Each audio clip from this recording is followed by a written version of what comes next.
Hey, everyone. Welcome to the Engage and Equip podcast, a resource designed to build substantive disciples for the local church. This morning, I have with me Joel Richardson from Kansas City. He was brought to Madison by Lance and Matt, who are both elders and pastors at the Well Church here. Yeah. And so they're on the podcast here as well. We're going to talk a little bit about biblical like prophecy, the place of Israel and salvation history, how that relates to modern stuff that's happening around us and some of Joel's experiences. So I want to jump in mainly because I think Joel's the main person we're going to interrogate today. And so like introduce yourself. So Joel, can you tell us just a little bit about yourself, and then we'll talk about like how you got interested in what you've been working on and some of your other stuff as well. Yeah, so first, it's great to be on with you. Most people know me primarily as an author, itinerant speaker. So I wrote a book a little over 20 years ago now, which went on to become a New York Times bestseller. Pretty sensational or potentially inflammatory title, The Islamic Antichrist. The content itself is pretty measured. It's a comparative analysis of biblical and Islamic eschatology. So, basically, what does the Bible, in a very general sense, teach about the end times compared to what Islam teaches about the end times? So that kind of propelled me into the world of, the Christian speaking circuit and so forth. And I was, at the time, I had a decorative painting company for about 20 years, just, married, raising babies. And after that, probably about 10 years in, about 12 years ago now, I shifted into full-time ministry. And behind the scenes, I've been working with various missions organizations, primarily in the Middle East and some of the most difficult, unreached parts of the world. But then, without getting into all that, there was a handful of pretty significant ministry scandals a couple years ago that I unfortunately had to walk through, being the chairman of the board of some of these organizations. And so a little over a year ago, I just resigned from all leadership, which is incredibly freeing. And but continuing, to travel and speak and write, and also I lead tours to the Middle East, which is a tremendous blessing. Can you say a little bit about? So I want to break this down into personal study and writing, and travel and ministry. So can you tell us a little bit about like how you were either educated or self-taught, how that came about, how you got interested in that kind of work, and then also, then after that, let's do how you traveled, unless the one should come before the other. Yeah, they're all pretty much intermixed a bit, but so in brief, I came to faith at 19. I'm from Massachusetts, South Shore of Massachusetts, south of Boston, and really within a few months after getting saved, I was going to an Assembly of God church. A missionary came and shared about the 1040 window, just explained the concept of the unreached peoples of the world. And I had no idea. I mean, I barely understood Christianity. But I knelt at the altar. At the end, there was an altar call, and I committed my life to the Islamic world. And it stuck. And so at 19, I developed my 5-year plan, which was to find a good Bible school / seminary, and eventually I wanted to move to the Middle East specifically. Obviously, the vast majority of Muslims don't live in the Middle East, but right. I felt called to the Middle East, and so I started my 5-year plan, which landed me I ended up at a little Bible school, just a little ministry training center, unaccredited, no longer exists, in Kansas City. And then to add to that, it's actually now, after one of these big scandals, associated with a group that a lot of people consider a cult. So I really never brag about that, but the unaccredited, non-existent cult Bible school. But they had books, though. Yeah, no, well, actually, I mean, in fairness, some people may know Sam Storms was the president at the time. He's a Reformed Bible teacher from Oklahoma. Great guy. I mean, there was actually some fantastic teachers. Yeah, I don't know of anything negative about Sam. No, none. His ministry has been very upright. And the stuff I've read about him has been great. Mm-hmm. Sam's a wonderful guy. Sam and Ann I love them both. But the plan was to go there because what I wanted was a Bible school that believed in the gifts of the Holy Spirit, because I got saved in the context, this, very nominal Catholic kid from Boston who didn't understand Southern Christian culture. I ended up getting saved at a Southern Holiness tent revival meeting in Memphis, Tennessee. And, despite the showmanship of that, there were things that happened that I believed were real. So I was looking for a place that believed in the gifts of the Spirit. That was a non-negotiable, but that valued responsible biblical study. Mm-hmm. That's why I was drawn there. So the plan was to go there and then go to Bethany College of Missions in Minneapolis, which had a great reputation for missions. You spend your junior year on the field. But what happened in the middle of that is I had a diversion, which is a friend of mine invited me, convinced me to go to Israel for a few weeks. I was going to volunteer on a kibbutz, like a farm, and then just backpack around a bit, 1994. What ended up happening is once I got there, he convinced me to cancel my return flight. And I basically spent a year in Israel, Egypt, Jordan, just bouncing around. Again, trying to dip my toes in the water of this place called the Middle East and getting in trouble, having fun, backpacking as a young 22-year-old kid. Came back, finished my little 2-year program, and then I met a beautiful woman and life happened. And so I never actually ended up making it up to Bethany College of Missions. Got married. Actually, what I decided when I was in Israel, because I was essentially working construction to survive, I realized, maybe I should get a proper education. And so the plan was to come back. So what I said is I'm going to come back to Kansas City, get a degree in engineering that I would then use for sort of a tent making background to be a missionary in the Middle East. Again, got married, babies, and ended up just starting a business. That was started a painting business. But all that to say is, we make our plans. I have my 5-year plan, but life happens. But in the midst of that, the kneeling at the altar and committing my life to the Islamic world, that never went away. And so throughout the latter part of the 90s, this is my education, is I spent every night, I don't sleep a lot. I'm one of these people that I'm fine with 5 or 6 hours a night. Sleepless elite, they call them, I think. I don't know. I don't need it. My wife, needs the full 8 hours. So, let she go to bed at 9. I'd stay up till 11 or 12 doing evangelism with Muslims online, volunteering for different ministries. But really what that amounts to is arguing with Muslims for years.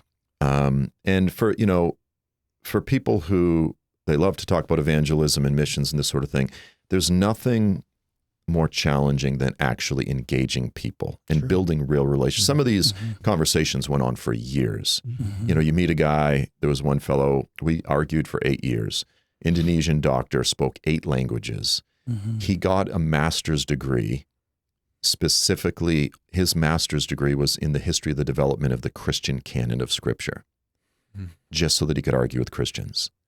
And I'm this fighty guy from Boston, and, I'm like, I'm not going to lose this argument. And so I'm, reading books on the history of the development of the canon and just this constant, steady stream of the early days of Amazon, just books at my doorstep. And really that was my seminary, were those years. And then, of course, all of a sudden, 9/11 happens. And I'm just in this little secret private world. And, I'm going to church, and no one knows that I have this whole life of just engaging theologically with Muslims, and I'm just reading their books. Really, for several years, other than, I would say probably 80% of all that I was reading were Muslim books. I wanted to understand their mindset. 9/11 happens, and something incredibly shocking took place, which was, instead of getting emails from Muslims, I started getting emails from Christians who were going to a mosque to try to understand Islam, reading the Quran, and they were often in the process of or considering converting to Islam. Wow. And, some of them might have been a nominal Catholic or, a nominal Baptist, but some of them, there was a Pentecostal pastor during that time that converted to Islam. He had been a Pentecostal pastor for over 10 years, Calvary Chapel, Baptist. And I was just, it was like. That sounds counterintuitive, that after 9/11, people were converting to Islam. Yeah. And the same thing happened after October 7th. It's very counterintuitive, but what happens is Western culture, we value and pride ourselves in being very open to different ideas and, exotic cultures, welcome the foreigners. And Islam is in this incredibly confident culture. We have been taught, whether we realize it or not, we've been indoctrinated with cultural and moral relativity. when Obama became president, the first thing he did is traveled around the world and apologized for us. Everything about us, the United States and our culture. And Islam is just the opposite. They've been taught from birth, you are the best people, you have the best book, you have the best religion, you have the best prophet. It literally says that in the Quran. Yeah, yes? Yeah. You are the best of peoples. Yeah. And they're destined, according to their prophecies, to conquer the whole world. So you have this clashing of cultures, one that believes, hey, the wind of destiny and God is at our back, we're going to conquer these people. And these other people who are rolling out the red carpet and apologizing and cowering. And it's amazing to watch. So during that time, just out of, I guess, my own curiosity, because I've always been a little bit interested in what the Bible says about the last days, but I've always been first and foremost a missions guy. Like I'm a gospel missions guy. But I started reading what they believe about the end times. And, I get a little obsessive, probably mildly on the spectrum, which is to say I research things into the ground, And I literally read every book, every article that existed in English written by Muslims or non-Muslims or any, academics. And there was not, there was maybe 20, 30 books at the time. Now I've probably got 60 books on the subject, but I'm looking at what they believe about the end times and I'm going, they believe the same thing we do, except they've reversed the whole story. Yeah. They've taken the primary bad guys of the biblical narrative, and they've made them the heroes. They've made them the messianic figures. Whereas the Bible teaches the Antichrist is going to rule for 7 years, specifically from Jerusalem or the Temple Mount, and persecute Jews and Christians. They teach that their primary messianic figure, they call him the Mahdi, or we could just say the Mahdi in English, that he's going to rule for 7 years. And they're looking forward to him, and he's going to rule from Jerusalem. And he's going to subjugate these Zionist Jews and all of these polytheistic, i.e. Trinitarian Christians. And he's going to cause Islam to become supreme and conquer all religions. And you go, your Messiah figure sounds a lot like our Antichrist. Right. So, I basically wrote a book and I tried to articulate that on a very readable, popular level. And I thought at the time 4 or 5 missionaries would read it and find it helpful. And I self-published the book. I put it online for free. I've always made all my books for free, and I use a pen name. Joel Richardson is a pen name. That was my wife's request. And I threw it on Amazon in the first year, first-time author, self-published, pen name, barely graduated from high school, sold over 15,000 copies, because what happened was in 2005, the president of Iran at the time, Ahmadinejad, he had come to the UN, and at the end of his big speech at the General Assembly, he prayed for the coming of the Mahdi, the perfect man, the savior of humanity. And all these journalists are scrambling. Well, there's nothing online about this other than this very thoroughly researched, well-written, easy-to-read book that I put online for free. And they go, this is very well written, but we don't like reading articles online, so let's just buy the book on Amazon.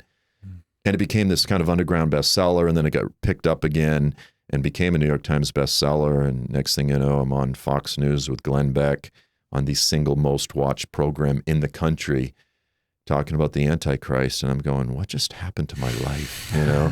And so, then all the invitations come, and the Christian, speaking in churches and so forth. So that's the long and short of it.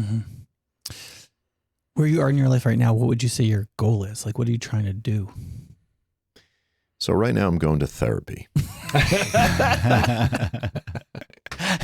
54. Honest answer. 54. My wife and I were about to have our 29th anniversary, and I walked through 4 major ministry scandals in about a 2-year period. And when these ministry scandals happen, leaders have the option of being quiet and saying nothing and avoiding the controversy, or doing the right thing and standing with the little guy, standing with the little ones, the victims. And what I saw with the very first scandal was, and this was the leader of one of the largest viral movements, underground movements in Iran, so kind of a hero and a close friend of mine. what I saw was that everyone rallies around the hotshot, including some of the largest, most influential ministries in the world. And they're funding him around the board's back, even though he's thoroughly disqualified, not talking to the board, not talking to the elders, just saying, ooh, this sounds sexy, the underground church planter in Iran. And they're quick, ready just to restore him to ministry with zero concern for, biblical, ecclesiological discipline and this sort of thing. And I kind of saw the seedy, dirty underbelly of the evangelical machine. And, look, I love church, I love, community. But what I realized is, and I'm very conservative, but some of the left are right in that, it is kind of a good old boys world. And this is true not just in the church. I'm not a church basher. It's true in the corporate world, where there's money involved and influence. The natural tendency of people is to ignore the little ones. And the gospel is and always has been thoroughly for the poor, for the little ones, the forgotten, the nobodies, the rejected, marginalized, persecuted. And so I made some really hard decisions throughout the ministry scandals to do the right thing, which is blow the whistle on people who I thought were my spiritual fathers, men of God, humble men of God, who, had been preying upon women throughout his entire ministry, who really throughout his entire ministry was disqualified from the beginning. And it took a pretty heavy toll on me. So, as I said, about a year or so ago, I resigned from all leadership. And I love teaching the Bible. And that's what I've been doing just on my YouTube channel. I've just been working through a Bible study. It's a survey of messianic prophecy, just the overarching narrative of the Bible. And that's ministering to my heart. I love just being in the Word. I've always really been a Word guy. And so trying to get my heart healthy and so that when I walk into church, that feeling that I just want to turn around and walk out into, go into therapy until that goes away. And so, yeah, that's where I am today. It sounds like in those scandals, it wasn't like one person said something. It sounds like it was a pattern and there were multiple victims. And I've been surprised at how, even in those cases, it's really hard to stop the train behind a hot leader. Well, I mean, so the biggest case was Mike Bickle in Kansas City. A lot of people might be, familiar with him. And, I had gone out to Kansas City to be part of the Bible school that he had founded. And, I looked up to him. I thought he was a man of integrity. But 20 years or so, 25 years ago, when he started what was called the International House of Prayer, my wife and I had always just gone to smaller community churches. IHOP sort of became quickly, a mega church, and that's great, but I just preferred more of a community culture. And but I always looked up to him. And so in other words, I was not close to him, but I genuinely thought he was a man of integrity. And to some degree, I'd say he was a spiritual father from a distance because I fed from him so much in my early formative years. But after the report was done, there were roughly 17 victims that had come forward throughout his career. I personally, heard stories firsthand, secondhand, that was enough to make it very clear to me, because you don't ever want to falsely accuse anyone, and that can happen. I'll give you an example. One time, just to be vulnerable, I walked into my 15-year-old daughter's room, and I won't say which one, and the room was filled with pot smoke. And I was like, it was not thick, but now, again, like when I was a kid, we used to smoke weed. I guess now they use, it's called dabs. So anyway, I could smell the weed. Well, she had this little contraption, but I couldn't find anything. And she's like, you can't punish me because you can't find the evidence. And I was like, heck, I can't. Like, you're caught. Like, I don't care if there's something, like, you clearly were doing something. And in the case of Mike, it was very, very clear to me that there were numerous victims. I couldn't maybe prove it in court. And that's what the people who rally around the hotshot, they go, yeah, but can you prove it in court? And you go, this is not an issue. This is not a legal case. This is an ecclesiological matter. He is not above reproach. Yeah. And I have enough evidence to say he is guilty. And therefore, I'm willing to risk everything, my reputation as a minister, to say he's disqualified from ministry. Yeah. And people don't like that because they category shift. They go, if you can't prove it in a court of law, you can't litigate in church. And you go, that's not how the ecclesiological matters work. It says if he's not above reproach, he's not qualified to be a leader. Yeah. That's not even how it works for judges. Like Kavanaugh's example of this, where like they didn't have to prove anything to bring him through the ringer with like a couple, like in this case, not particularly credible witnesses, but that would have still disqualified him if those people were found credible, right? Similarly, I mean, we're supposed to make decisions on 2 or 3 witnesses, which is a different standard of evidence. Yeah. Right. And then in some of the other cases, it was, it was just clear that, one of the ministry leaders had been cheating on his wife for multiple years, and then there's financial discrepancies and things like that. So, it's hard when they're your friends and they're disqualified and you have to do the right thing. So, and there's been a lot of it, especially in the charismatic world the past couple of years, if you follow some of the stuff with Mike Winger, and, people are all over the spectrum in terms of their opinions about these things. But it is true that we very rarely have dealt with sin and corruption in the church in the way that we should. We have to be honest about that. The world's watching, the victims are watching, and more importantly, Jesus is watching. So I was kind of heartened by Winger's exposure of the guy at Bethel, and Bethel seemed to come around and be like, yeah, you're right. And they seem to try to do their best to deal with it. So I don't know much about that movement, and it's not my movement, but I was glad to see somebody get rebuked and respond. Same. Yeah. And just to be clear with Winger, it's not Winger, it's Winger making an effort to expose some things. Yeah. And he's a good guy. But Mike Winger's another, he's like, he's just a Bible teacher guy. And then he ended up finding that nobody seemed to want to speak up for, like he started with a guy, I think in South America, and it was like dozens of victims, and it still wasn't enough for people to be like, bro. Yeah. Yeah, that guy, I forget his name. He was literally, he's a single guy in his 40s. He's kind of this, almost like a Reinhard Bonnke of South America. And I listened to the stories behind the scenes before it went public of these girls. And you're talking like little 19-year-old girl, and he's having her stripped naked, and he's whipping her with a belt because she didn't obey him. And he's trying to return to ministry right now. Like, this guy needs to be in jail. So, and what happens is there are so many leaders that won't speak up, that when you do speak up, and this is what I experienced, then people come to you and they go, hey, will you listen to my story? And you're like, about who? And they go, Dr. Michael Brown. And you go, oh no, like, he's one of my heroes. Yeah.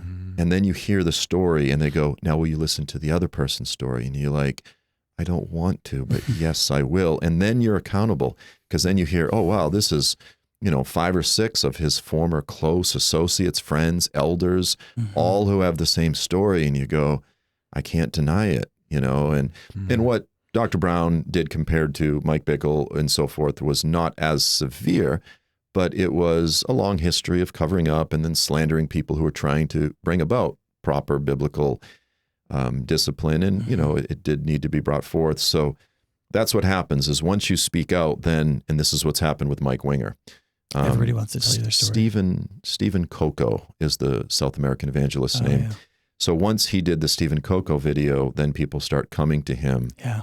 And because everyone's like, oh, you think you're the self-righteous guy exposing all this? It's like, you don't understand. Once you hear their stories, you can't turn away. Yeah. Yeah. Okay. I'd love to explore that more, maybe another time. Sure. But I think for some people that's helpful just to hear that. Okay. So, if you go back 20 or 25 years, a lot of Bible believing churches, whether charismatic or non-charismatic, would have held some, what we would call eschatological view that would be premillennial. And a part of that would have been some understanding of what's going on with Israel in salvation history. And that thing would not be that the church is now Israel. There would be like, without remainder, there would be like there's the church, there's a new covenant, and God is still fulfilling the old covenant in a certain kind of way. even though he's launched the new covenant from the old covenant. So there are still promises he's going to fulfill with Israel. He's not sort of done with them yet, and they aren't reconcilable entirely into the church. And you just have to deal with a little bit of that weirdness. Almost everything's going to be weirder than you think, right? And over time, that seems to have eroded, either because it went from teaching on the end times being like a hot thing to seeming like a fundamentalist, ignorant thing, and people wanted to be more sophisticated than that, or whether it was people just wanted a simpler eschatology, like Jesus comes back, then it's heaven, like, right? Or some version of that. And then as we've gotten to this modern moment where we've gotten the relationship with Israel has become increasingly protracted with people, especially with younger people, they're like, well, should we support them? What does that mean? And are they doing bad things? And then that having a ideology that can support a distancing from Israel, because I don't think a lot of people really want to hate Jews or hate Israel, but a lot of people that would have been fairly adamant supporters of Israel as a free nation or for some reason have just withdrawn their support. And the people that are against Israel are quite confident and loud, right? Like, have you seen that happen? How would you talk about that?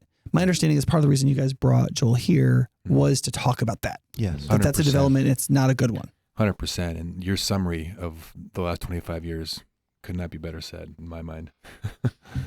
Yeah, it's really 30, 40 years, 35, 40 years. So if you think about it, and you highlighted the charismatic Pentecostal world in particular, because it crosses outside of the charismatic Pentecostal world. But if you think about it, the greatest revival in recent American history was the Jesus People movement. And what's interesting about that is some of the most significant drivers of the Jesus People, it was really two things. It was one, the Holy Spirit was moving. I mean, you just can't deny that.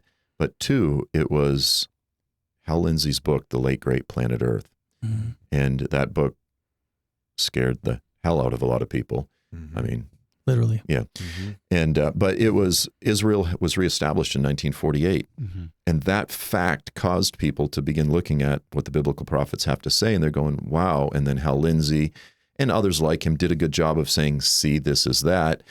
So you look at, the Old Testament, you go, this is true. Well, gosh, I guess this other part about, you need to repent of your sins. That's all. Sorry. That's all right. Put that on.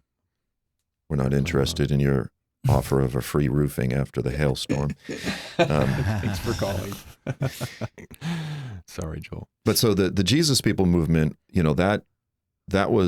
that filled the seats of a lot of the, the Vineyard, the Calvary Chapel movement, and, a lot of contemporary Christian worship music came out of that.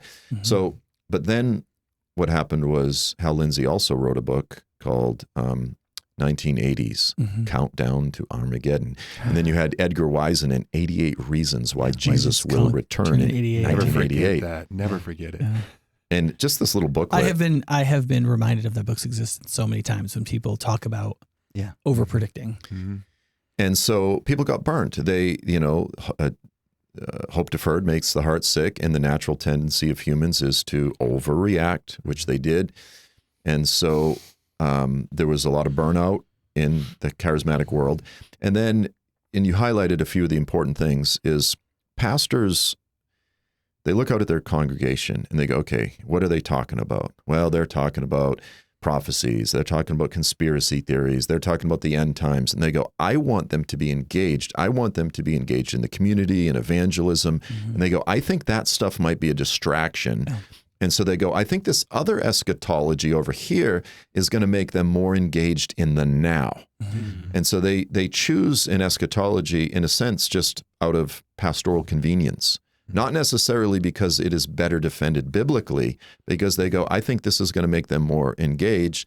And that makes sense. I understand it. And look, as a premillennialist, as a futurist who believe Jesus is going to return in the future, and many of the biblical prophecies have relevance with regard to geopolitical events now, I can poke fun at the prophecy world and, 88 Reasons Why. And that whole space, the whole disciplines, I can poke fun of it with the best of them. Like there are valid, legitimate reasons. All of the Antichrist pointing, this guy's the Antichrist, that guy's the Antichrist, date setting. There's a lot of goofiness, and that's valid. and it's very trendy and popular. And look, every generation loves to react against and make fun of and find something different than their fathers. This generation is not original in that at all. Yeah. And nor like the concern about the end of the world either. Because I mean, like, we probably, there's a lot of Americans that think Donald Trump is the Antichrist, but I'm not sure he's a better candidate than Napoleon was in 1813, like invading all of Slavic Asia, right? So like, and in the Civil War, there were books written about how the Civil War was Armageddon. And you're just kind of like, okay, there's been cycles of this hysteria. There's a great book by a scholar named Paul Boyer called When Time Shall Be No More. And he kind of traces the long history of just false predictions. And it's throughout all of church history. Interestingly enough, even among amillennialists, Catholics, and you would even get, at one little period of time, Antichrist pointing is a favorite Christian pastime, to where, because everyone reads their own world experiences into the pages of prophecy. They think it's all about them. You would get some little duke in some county in the UK write a treatise about how the earl in the county next door is the Antichrist, and you're like, I think the world's a little bigger than what you think it is. Yeah, maybe in the John sense of there being many antichrists, but not the. Yeah. I mean, I understand why people would say Trump, but I think it's pretty clear. I mean, everybody knows it's actually Hillary Clinton. Yeah. It is funny to me how it's like, yes, an American Democrat or Republican is likely the anti. Like, it's hard for me. Okay. So given this tendency, either to just like have an eschatology that, so I'm assuming when you say an eschatology that gets people involved, do you mean that there are some eschatologies that get people involved, like a post-millennialism where things are going to get better and better, let's get in there? Or do you mean like amillennialism, like make it so simple people don't think about it anymore? All they think about is Jesus is going to return and let's get on with it. So it's either like the back shelf eschatology that people, because like I've been in 3 churches and in every one, I've had people ask me to teach the book of Revelation. And I'm always kind of like, I get the interest, but I haven't done it yet. It's a heavy load. I did it for almost 2 years straight, about 80 some odd sessions. So postmillennialism teaches that it's our job, it's our burden to Christianize the world. So let's get on with it. And that's the postmillennialism tends to be more embraced in the Reformed world, but in the charismatic world, it's increasingly becoming popular. You had a guy named Harold Eberle who wrote a book called Victorious Eschatology, and you've got Lance Wallnau and all the 7 Mountain Mandates. So in the charismatic Pentecostal world, there's their own sort of versions of Kingdom Now, we're going to conquer the world. And yeah, I think David Bahnsen wrote a book recently about it. And he's like a Reformed economist who's the son of a guy who's a pretty famous apologist in California. But he's connected with Acton, which is evangelicals and Catholics. And he's a very strong preterist. So multiple trends merging at one time. Reaction against the goofiness of the 80s and the Hal Lindsey generation. So one of the greatest dangers of focusing on biblical prophecy, and it's a common problem, is determinism and fatalism. So it was best articulated, I think, by what was his name, the radio guy? Anyway. Harvey? No. The Christian, kind of the Christian version of that. He had a real Southern accent. Great Bible expositor. Not McGee. Yeah, J. Vernon McGee. Okay. So I'm pretty sure that was a stretch, man. I wasn't sure at all. Good. J. Vernon McGee. That was a good one. But he said, "Why polish the brass on a sinking ship?" So the idea, and this was kind of the mentality, sort of even just among, like, let's say, Republicans during the 1980s, is like, look, capitalism has to go forth. It's industry that makes civilization. So who cares if we pollute the rivers a little bit? Jesus is going to clean it up when he comes back anyway. So why try to save culture? It's all going to hell in a handbasket. Right. God's going to burn up this world and just make a new one. So nuclear radiation or whatever is of no consequence. Yeah. And, and the Chinese today have sort of the same mentality. I mean, China has the same mentality. Like, in order to become successful, we're going to pollute the earth with benzene, and that's fine because that's necessary for Timu to go forward, but to prosper and to defeat the United States, which is critical. But so fatalism and determinism the Lord never rewards passivity. Mm-hmm. You know, he rebukes him. He goes, "Hey, look, master, I buried what you gave me and I preserved." He goes, "No, you were supposed to multiply it." You're a wicked and lazy servant. Wicked and lazy. And so this is a huge pitfall. And so there needs to be a view that, yes, Jesus is going to return, but we still need to be engaged in culture now. We need to be involved in politics now and that sort of thing. So as we move forward in church history, it's critical because we all become very tribal. And we go, well, my team believes this, and I believe this, and the other team believes that. And you just react against one another rather than learning from our mistakes and learning from one another. So yes, premillennialism and futurism is biblical. That is the biblical eschatology. It's right. However, the tendency to fall into fatalism, passivity is bad. That needs to be rejected. We need I think I'm a premillennialist. I think one of the greatest needs right now is for solid, responsible Christians in their late 30s at the minimum into their 40s to start running for office. Yeah. You know, the 20-somethings that are frustrated, not to get off on a tangent, but, you know, they're like, you guys ruined the world for us. You know, we have no hope of being able to afford a home, to find a good conservative wife or a good conservative man who's not, you know, just oversexed narcissist or gay or trans, whatever. Or when you say conservative, do you mean like small c, Burkean, like good historic values of relative to human nature and cohesion? Or do you literally mean like generally large C, like Ben Sass, American Republican conservatism? I mean like a guy who loves Jesus, who wants to find a woman who's not posting borderline nudes on Instagram. So like not woke. Yeah. In the negative sense. Yeah. Okay. Yeah. Yeah. Somebody you could build a family with, has the right like familial kind of commitments and knows that you have to build a small platoon. It's not just about being part of the federal government and that kind of thing. Okay. Yeah. Exactly. I should have said a godly. I don't mean to equate godly with conservative, but you get the idea. I hear the same story from guys and gals constantly. And I know a lot of Democrats that are conservative in that sense. Sure. Yeah. Because they're godly and they understand those. Yeah. But we need,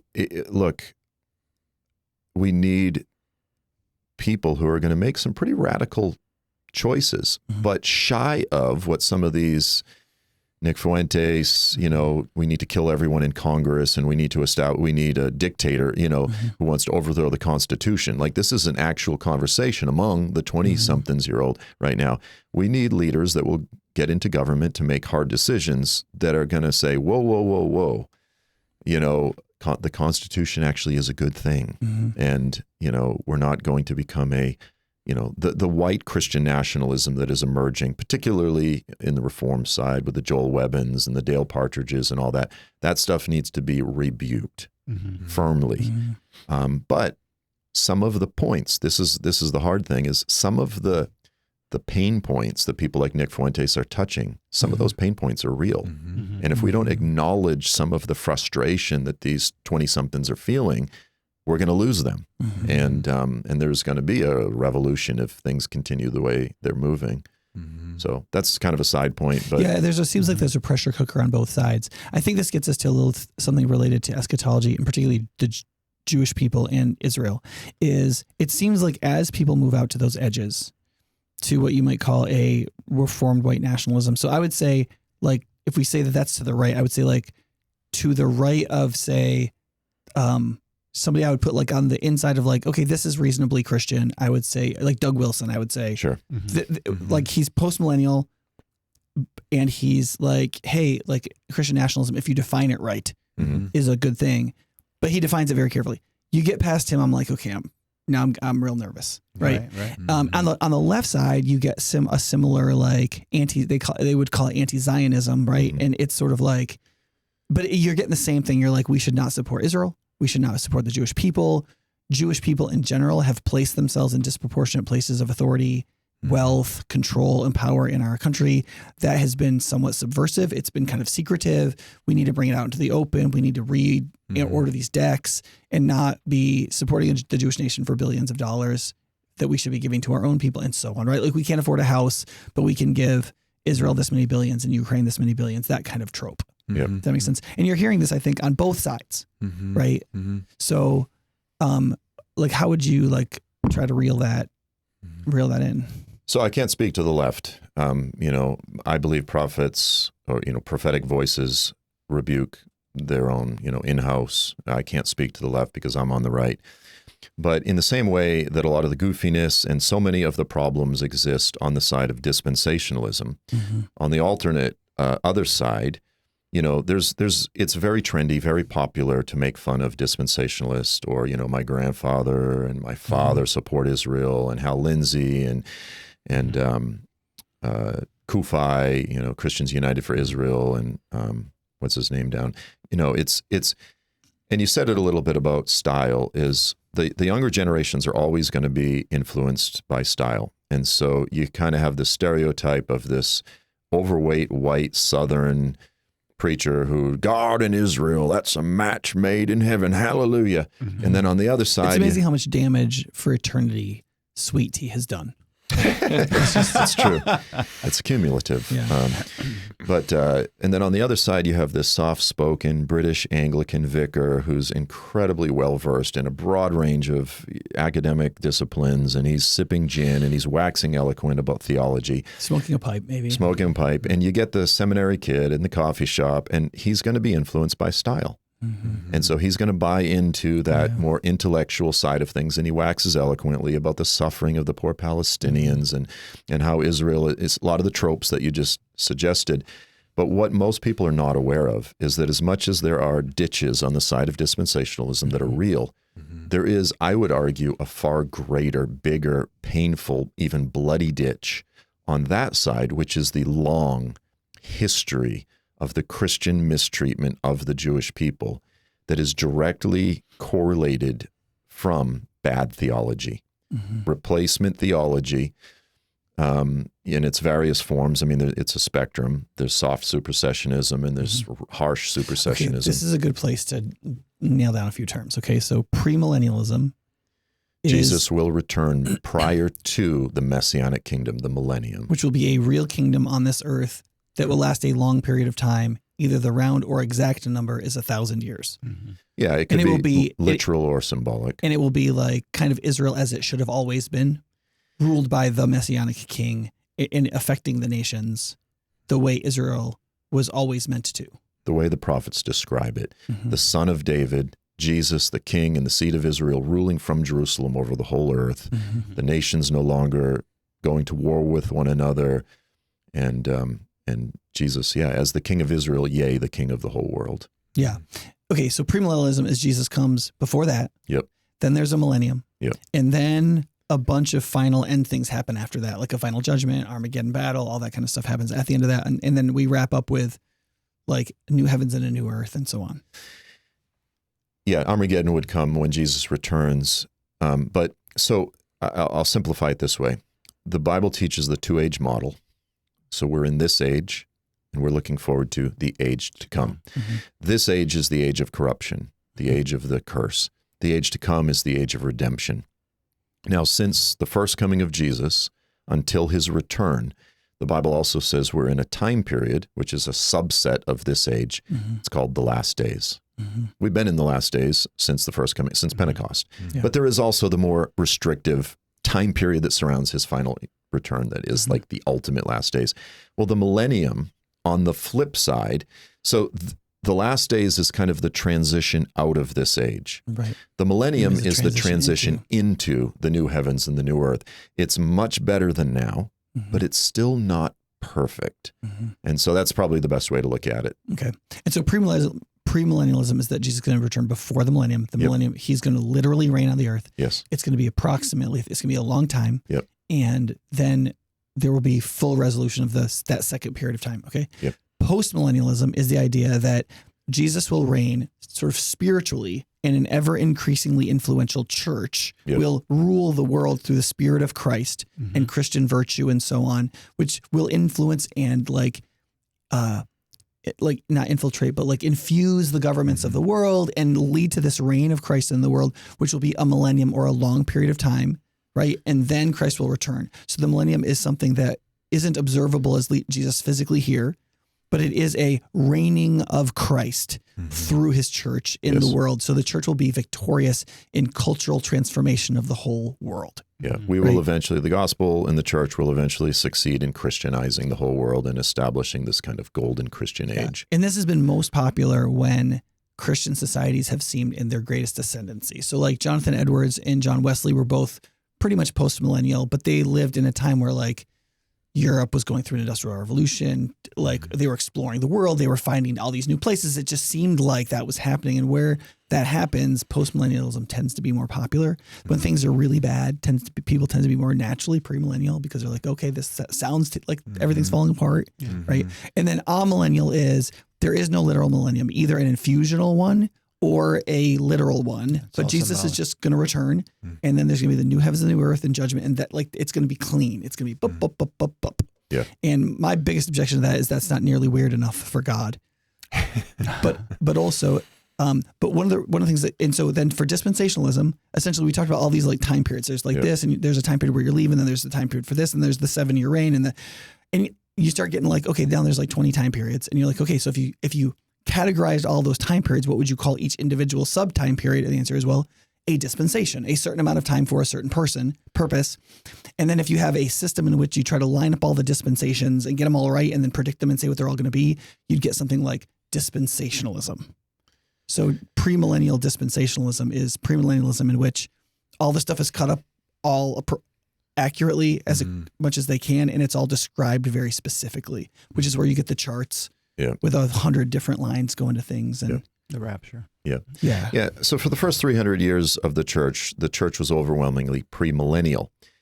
But in the 1800s, this guy, John Nelson Darby, formulated a very specific system of premillennialism that's pretty peculiar. It's pretty clunky. It has some weird, peculiar things, and that's known as dispensational premillennialism.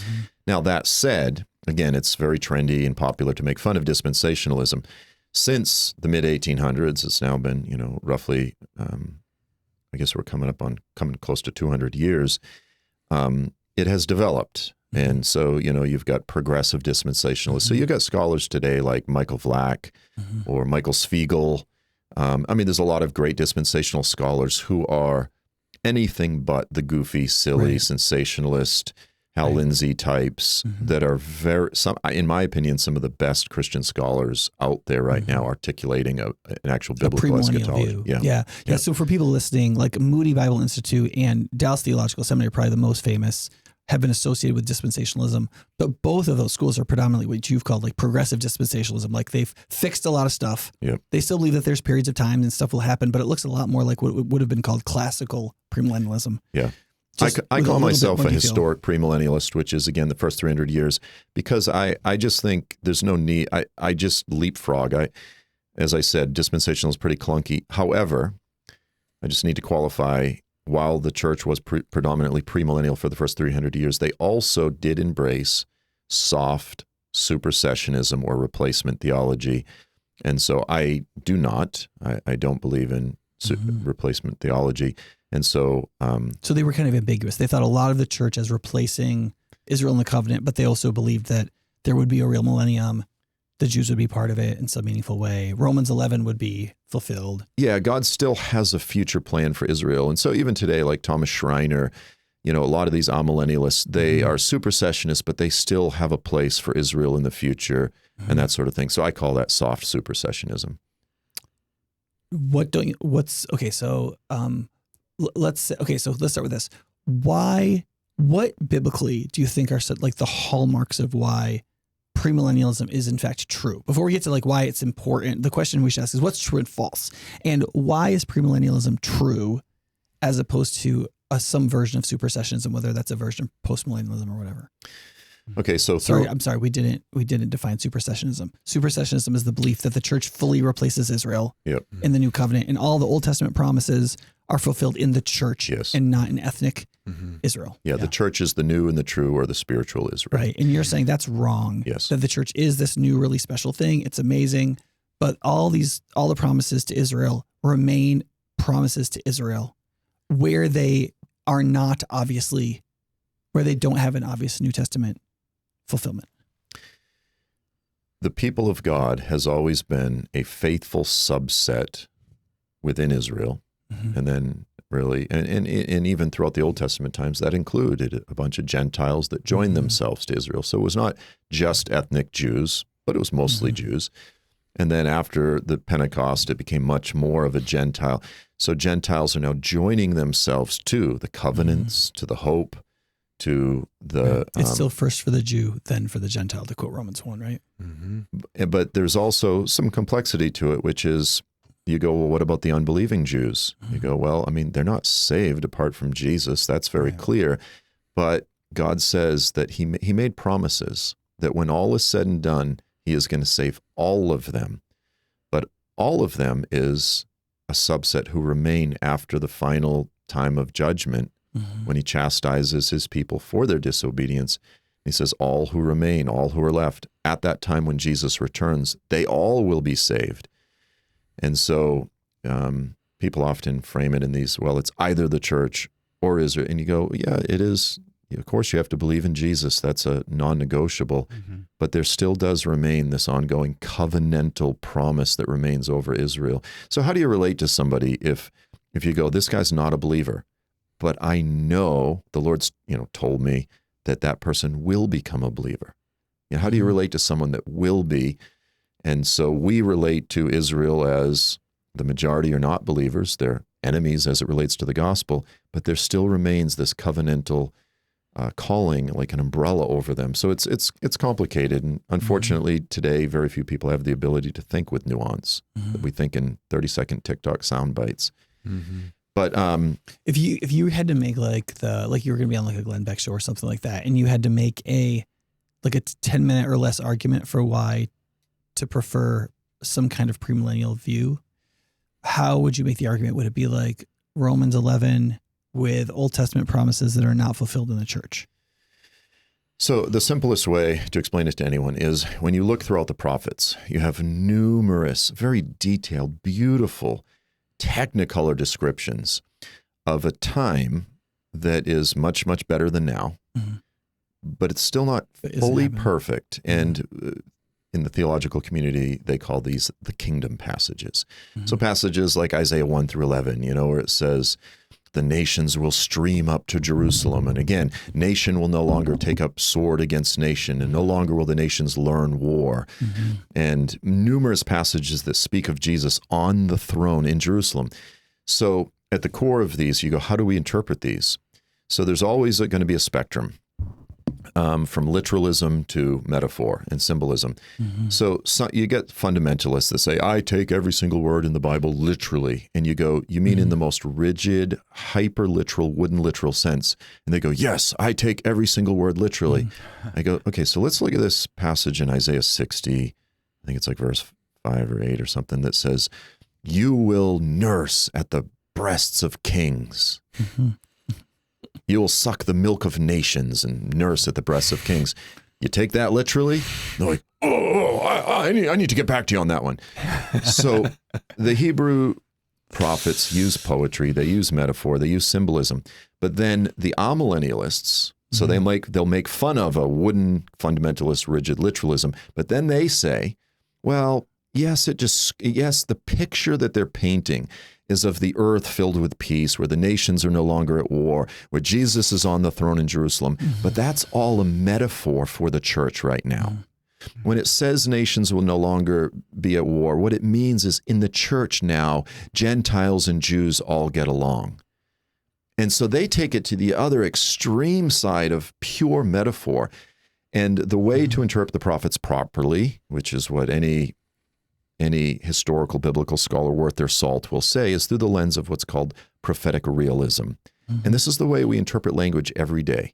If you hang out with me, I make jokes, I'm sarcastic, I use figures of speech and expressions, but you know the gist of what I'm saying. And when the prophets say nation will no longer take up sword against nation, it's basically personifying. It's not saying like Canada is having a sword fight with the United States.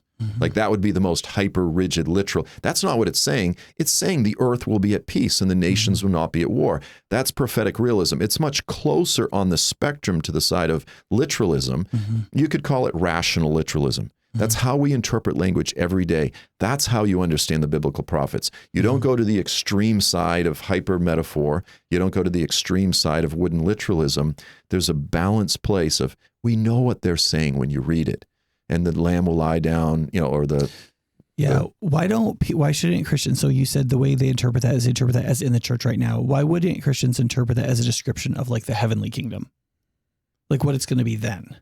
Because the prophets are describing the earth. Like they use geography, they use like boundaries of rivers and mountains and specific locations. Like if I came home from work and my wife left a grocery list on the table and I look at it and I'm like, what does she mean by asparagus? What is she trying to say? That would probably be an indicator that I might be schizophrenic, like that I have a mental illness. Like it's a grocery list. You read a grocery list as a grocery list. And so you acknowledge that, of course, the prophets use all sorts of literary devices and metaphors, but you don't interpret, like, for example, Ezekiel 40 through 48. It's a very detailed written blueprint. You go, how do you spiritualize? What the new temple will be like. Yeah, like how do you try to draw some deeper spiritual meaning of, and each stair will be 2 cubits and each window will be 3 cubits by 2 cubits, and people try to draw. No, it's a blueprint. You read it as a blueprint. And so, if language means anything, the biblical prophets describe an earth where Jesus is ruling from Jerusalem. And this is really important because the Davidic covenant, God's promise to David, is he says, someone is going to rule on your throne forever. And he repeatedly says, on this mountain, on this hill, not up in heaven. Now, right now, Jesus is ruling spiritually at the right hand of the Father. He rules in his church spiritually. But spiritual fulfillment does not cancel the actual fulfillment. Right now, we have the Holy Spirit, right? That the New Testament describes that as a down payment, a deposit, a seal, a guarantee. These are all terms that have future, or it calls it first fruits. Like if that word means anything, that means what we have now is a beginning, a preliminary, a spiritual fulfillment that does not cancel and eliminate the ultimate, literal, physical fulfillment. So it's a matter of learning how to interpret the Bible and language properly. So do you think when there's a new heavens and a new earth, on the new earth, there won't be a Mount Zion? Yeah, there will be. But that can't be the fulfillment of the prophecy because there are non-new heavens and earth details in it. What do you mean? So for example, if God makes, so in Ezekiel, my favorite prophecy in Ezekiel is that there will be water that comes out of both sides of Mount Zion, and that you will catch the same fish in the Dead Sea that you used to catch in the Mediterranean, which is a huge promise because all the fish in the Dead Sea Valley suck, right? It's like there's none. You can't. Well, but even if you go up into the Sea of Galilee, it's just tilapia, carp, and 3 kinds of sardines. And like a catfish or something. If you go to the Sea of Galilee and you're like, oh, I'm going to go on a fishing charter on the Sea of Galilee, wouldn't that be awesome? 2, you can't because there's nothing in that lake that bites hooks. There's no snapper or anything like that. It's all. That's why all the references are to nets when it refers in the New Testament to the fishermen in the Sea of Galilee. And it says the fish will be of many kind, just like the fish of the Great Sea. Of the Great Sea, which is the Med, right? Yeah. And so as a fisherman, I'm like, oh my gosh, there's going to be sailfish in the Dead Sea Valley. This is a fisherman's dream, right? Yeah. So I think of that and I'm like, so I imagine, is that the Mount Zion of the new heavens and the new earth, or the Mount Zion of this earth? Or is because I think part of the assumption with the evangelicals is like that this earth is going to burn away. It's going to melt like wax. And so the new earth is going to be a completely new house, so to speak, not an incredible renovation of this old one. Does that make sense? Yeah. And so I think if you believe that the new heavens and the new earth is a renewal of the heavens and the earth, and thus it'll be like resurrected bodies, you'd be able to tell, wait, this is Matt. But you almost couldn't, like Lewis would say, you'd also be kind of tempted to worship in that glorified state. Or like Jesus was kind of hard to recognize apparently in his resurrected state. But once people got it, they were like, oh yeah, that is Jesus. Right. There's a correlation. Yeah. So I tend to think there will be a Mount Zion in the new heavens and the new earth as well. But then when I'm dealing with a Christian who's like, wait, we should interpret these promises as being in the new heavens and the new earth. For me to say no, I feel like my obligation is to say, okay, there's this place in Isaiah where it says that if somebody lives only 100 years, that will feel like a tragedy. Mm-hmm. That's not heaven. That's a idealized earthly kingdom. Mm-hmm. And so that's what when we talk about the millennial kingdom, it's like that. It's there will be, like, for example, in my readings, you can tell me if you think this is wrong, Joel. In my readings of the millennial kingdom, there will be international slavery. For example, it says like these people come and pay tribute. There's slavery language in the millennial kingdom of like these people will be completely subjected to the millennial kingdom, which makes sense in the millennial kingdom because these people, they're not redeemed and they would create war if they were not utter. It's like the Pax Romana. Like the Germans would create war if the Romans didn't keep them from creating a war, so that in the millennium you can have like slavery, so to speak, that is full subjugation of another people's can be just under the justice of King Jesus. Whereas in the new heavens and the new earth, I wouldn't expect that to be a dynamic.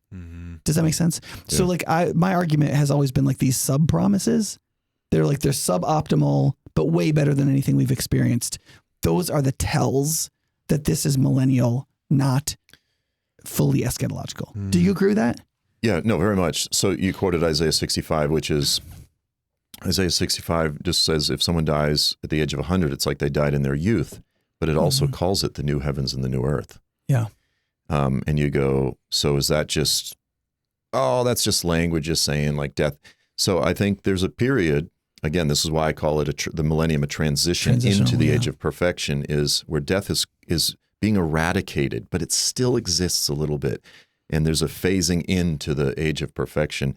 So here's another one in this whole section in Ezekiel. This is 43, 6-7. I love that passage, by the way. My father was a commercial fisherman, so I grew up on the water, and I've got some personal stuff with that verse, Ezekiel 47. But Ezekiel 43, 6-7. Then Ezekiel says, I heard one speaking to me from the house, so it's the temple. While a man was standing beside me, he said, Son of man, this is the place of my throne and the place of the soles of my feet, where I will dwell among the sons of Israel forever. And the house of Israel will not again defile my holy name, nor their kings and so forth. So same thing, Psalm 132, 6-11. It says, for the Lord is that's the wrong passage. Psalm 132, Psalm 132, for the Lord has chosen Zion. This is the place where I will dwell forever, for the Lord has desired it. See, so there is going to be a transition in the age to come. So this is what's called new creation eschatology. God is going to restore all things. That's what Peter says in Acts 3. He says the heaven must contain him until Jesus is going to come back and restore all things. That means things in heaven and on earth. So among those that believe that he's going to literally redeem all of creation, the physical creation, some think he's going to erase everything and start over and recreate it. Others believe that it's apocalyptic language in Peter where it says the elements will dissolve in roaring heat, that he's basically going to renovate and renew this present earth. I lean toward that. The latter. Yeah. I lean toward renovation. So there is a correlation. There's going to be a lot of topographical changes. It seems as though, again, a river flowing out of Jerusalem that makes the Dead Sea fresh. But as you said, you still go, but this is the Dead Sea. This is the Dead Sea. Like there could be a Nile River in the new heavens and the new earth. There could be a Mississippi River in the new heavens and the new earth. Yeah. Okay. For time's sake, I'd like to ask a couple of things relative to the present moment. Okay. Given if premillennialism, as we've discussed, is true, right? Or some version of that view we should favor, what difference does that make in how we see the world that we live in, right? Like, especially in relationship to either the Jewish people or Israel as the Jewish nation. How would we think differently, whether we are like post-millennial or amillennial or supersessionist, i.e. or replacement theology? Like what fundamental difference does that make in my outlook? And this is the pastoral application, and this is where the rubber meets the road. So let me just start broadly, big umbrella. Premillennialism is critical for the church to recover because the gospel is for the poor. This goes back to what we were talking about with the ministry scandals. Hope. It's a eschatology of hope for the suffering, for the persecuted. My wife has been suffering, almost bedridden for 6 years with an incurable chronic pain condition. The charismatic world, goes, oh, just pray over it, but whatever. And I go, I don't know why you haven't been healed, but you will be. Bear patiently, suffer faithfully, endure. That's the New Testament drips with a call to faithfulness, perseverance. What do you tell the 300 Nigerian kids that got kidnapped by jihadists? They're probably being tortured to become child soldiers, probably being raped. Tell them, hey, the kingdom's here now, be encouraged. They go, okay, how does that help me? You say, he's coming back, justice is coming. The earth will be filled with the kingdom of justice and righteousness and joy, and anxiety and depression will flee away forever. It's a message of incredible hope. And as someone who, again, I've been in ministry for 25 years, I still struggle with sadness and depression. And I learned that that's not, depression is not ideal, but sadness, that's okay. It says in Romans 8, all of creation is groaning. Right. The Holy Spirit within us is groaning and yearning. Something is fundamentally wrong with the way things are right now. We can't settle for the way things are. We know So it's a message of hope for the poor, the little ones, the forgotten, the rejected, the marginalized, the hated, the suffering, the sick. And you think that that's unique to a premillennial view? I think premillennial view is the only view that offers the genuine hope. Because if you say the kingdom's already now spiritually, but see amillennialists today have modified their view a bit. They used to hold to what was more of what was called the beatific vision, or the heavenly view, which is just someday you die and go to heaven forever. Yeah. And so that's kind of like, well, okay, cool. Someday suffering is over, but we were made to have bodies. We were designed by God to enjoy. When I tell people, guess what? Someday after you die, you get to go fishing. And my dad goes, what? You mean, even though I'm blind and senile, someday I get to go back on the water? I go, yeah, we're going to go on the Dead Sea.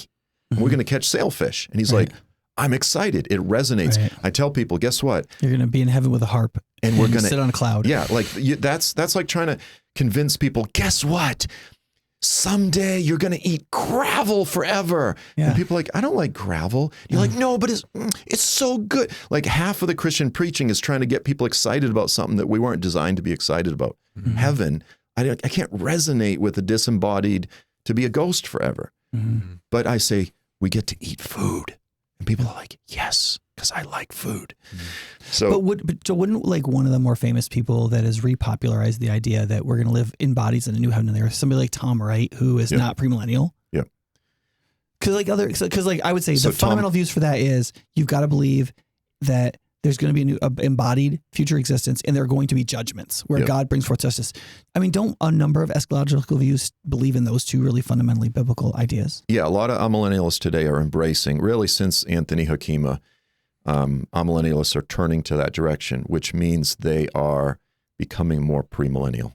Okay. They're recovering the early church. Especially that new heavens and new earth, the embodiedness of future life and so on. Yeah. N.T. Wright's book, Surprised by Hope, is essentially mitigated historical amillennialism. They are correcting some of the errors of this overly spiritualized amillennialist vision, and they are embracing the new heavens and the new earth of premillennialism. Okay. They just need to go all the way. So you're saying capturing that embodied future existence is really fundamental, because getting people excited about abstractions isn't helpful. Right. That even getting excited about something like righteousness, it's still righteousness has no meaning until it's embodied in something.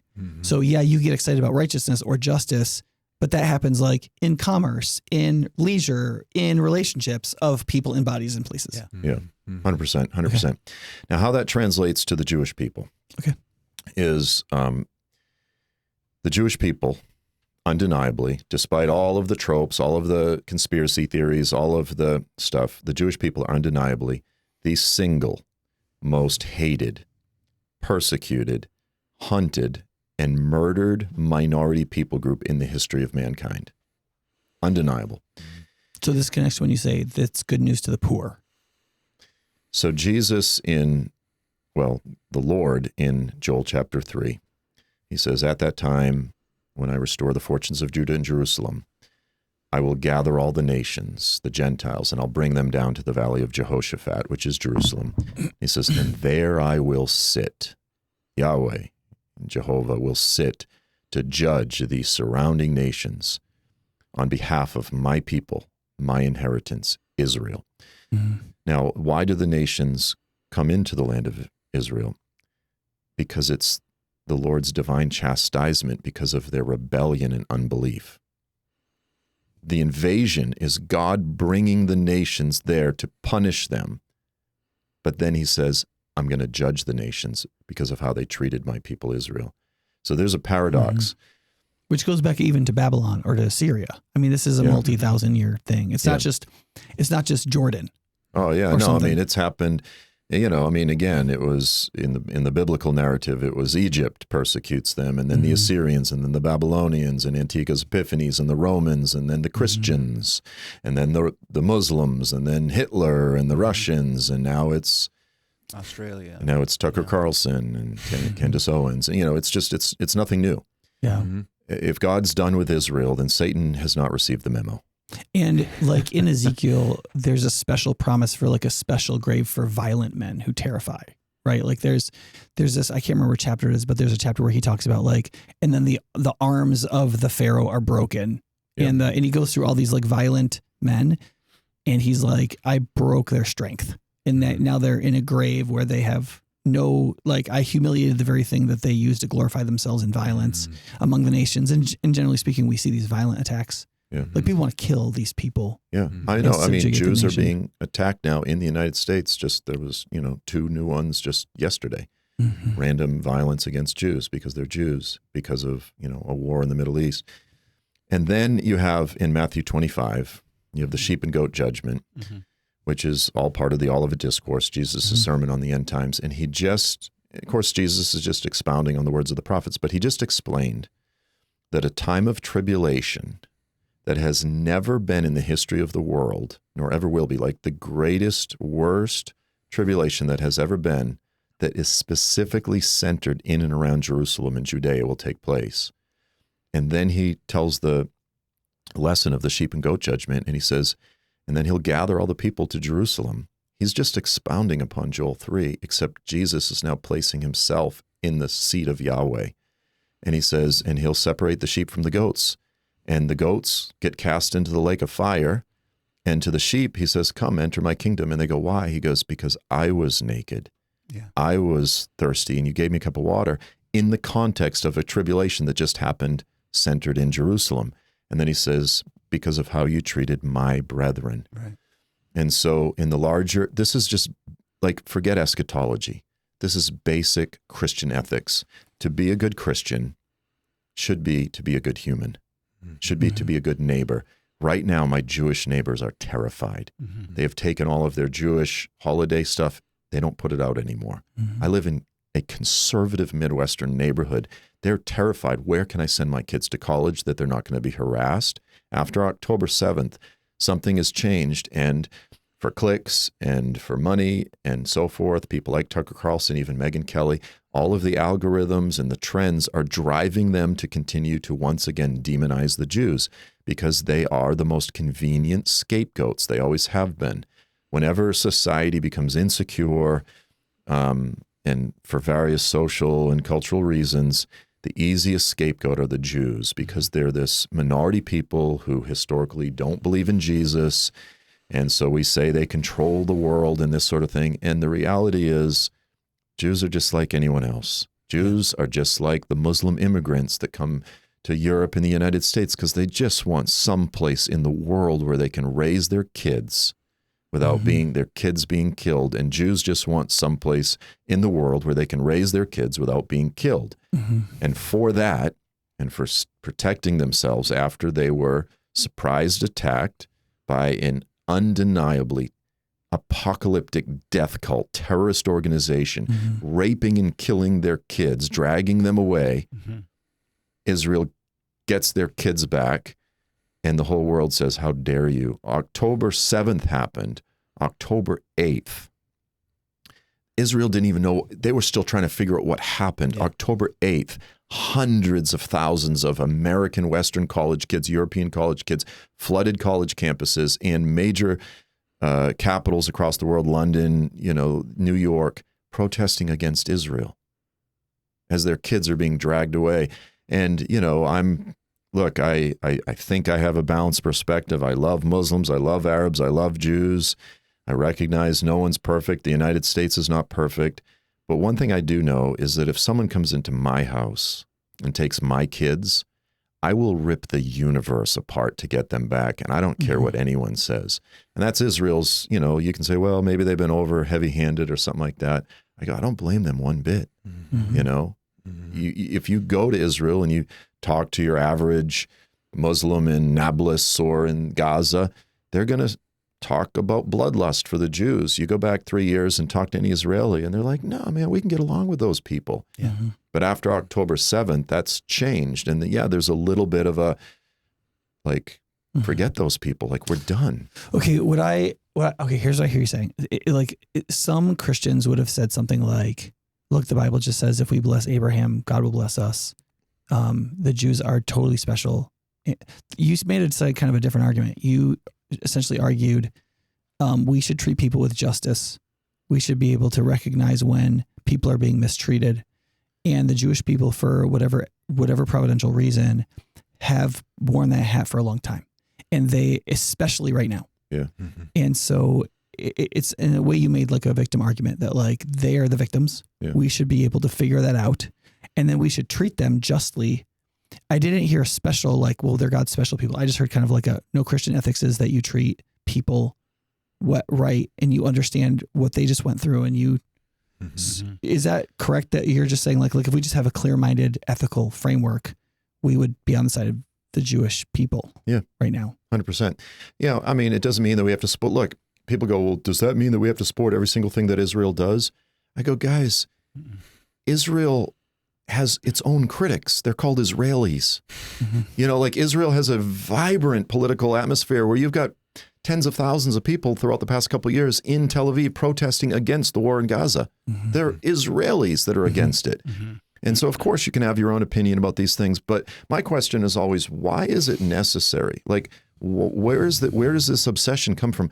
Why is Tucker Carlson not talking about, well, how should we really treat the Hondurans? How should we treat Canadians?